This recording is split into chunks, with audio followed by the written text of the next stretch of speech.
और अब हम बात करते हैं सबसे खास यानी कि लैंग्वेज की।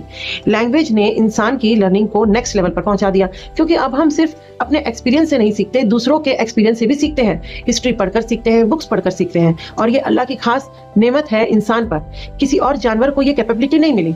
अब थोड़ा मेमोरी के बारे में बात करते हैं। मेमोरी क्या है? मेमोरी कोई चीज नहीं जो दिमाग में कहीं रखी हो। मेमोरी एक फंक्शन है, एक प्रोसेस है। 3 स्टेजेस है मेमोरी के लिए। पहला स्टेज होता है सेंसरी स्टोरेज। जब आप कुछ देखते हो, कुछ सुनते हो, वो इंफॉर्मेशन 1 सेकंड के लिए आपके सेंसरी स्टोरेज में चले जाती है। अगर आपने ध्यान नहीं दिया तो तुरंत भूल जाओगे। दूसरा होता है शॉर्ट टर्म मेमोरी। अगर आपने ध्यान दिया तो इंफॉर्मेशन शॉर्ट टर्म मेमोरी में जाती है, लेकिन शॉर्ट टर्म मेमोरी सिर्फ 30 सेकंड्स तक रहती है। जैसे आप फोन नंबर देखते हो और रिपीट करते हो डायल करने तक। अगर रिपीट नहीं किया तो 30 सेकंड्स में भूल जाओगे। तीसरा है लॉन्ग टर्म मेमोरी। अगर आप इन्फॉर्मेशन को बार बार रिपीट करो, यूज करो, उस पर गौर करो, तो वो लॉन्ग टर्म मेमोरी में चले जाती है। वो दिनों, महीनों, सालों तक आपके मेमोरी में रहती है। साइंटिस्ट अभी भी नहीं जानते कि लॉन्ग टर्म मेमोरी कैसे काम करती है, कैसे हम 10 साल पहले की बात याद कर लेते हैं, कैसे हम अपनी माँ का चेहरा याद रख लेते हैं, कैसे हम अपना फर्स्ट डे ऑफ स्कूल याद रख लेते हैं।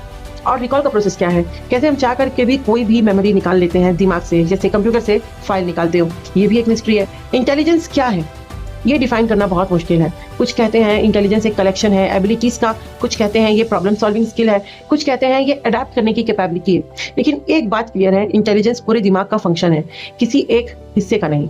और इंटेलिजेंस का दिमाग के साइज से कोई रिलेशन नहीं है। आइंस्टाइन का दिमाग नॉर्मल साइज का था, लेकिन वो जीनियस था। स्टडीज शो करते हैं कि इंटेलिजेंस इनहेरिट होती है।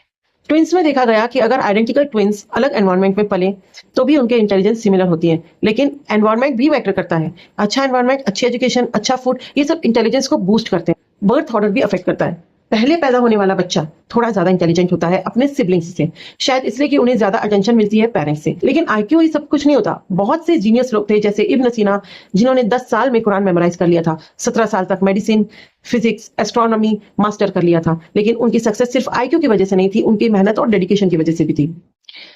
अब बात करते हैं हम क्रिएटिविटी की। क्रिएटिविटी कहाँ से आती है? क्रिएटिविटी सबसे मिस्टीरियस चीज है। बहुत सारे जीनियस लोग खुद नहीं जानते कि उनके पास आइडियाज कहाँ से आते हैं।